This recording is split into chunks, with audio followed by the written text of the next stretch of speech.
Hello friends, இன்றைக்கி ஒரு sweet recipe பார்க்கலாங்க. இப்போ ஒரு பாத்திரத்தில் 2 கப்பு தண்ணி கொதிக்கட்டுங்க. இப்போ வேறு ஒரு கடாயில் 1 ஸ்பூன் நெய், 2 ஸ்பூன் ரவா சேர்த்து நல்லா பொரிய விட்ட பிறகு 1 கப்பு ராகி மாவை நல்லா பச்சை வாசனை போகிற அளவு கலந்து கொடுத்துக்கலாங்க. தண்ணி நல்லா கொதிச்சிருச்சிங்க. இந்த டைமில் நம்ம சேர்த்து நல்லா கலந்து கொடுத்துக்கலாம்.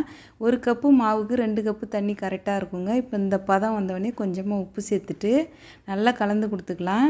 இப்போ நல்லா கலந்து கொடுத்துட்டு இந்த டைமில் நல்லா மாவு வெந்தவொடனே 1 கப்பு நாட்டு சர்க்கரை சேர்த்துக்கலாங்க. கரெக்டாக இருக்கும் இனிப்பு. இது கூடவே 2 ஸ்பூன் நெய் சேர்த்துட்டு நல்லா கலந்து கொடுத்துக்கிட்டே இருந்தோம்னா அல்வா பதம் வருங்க.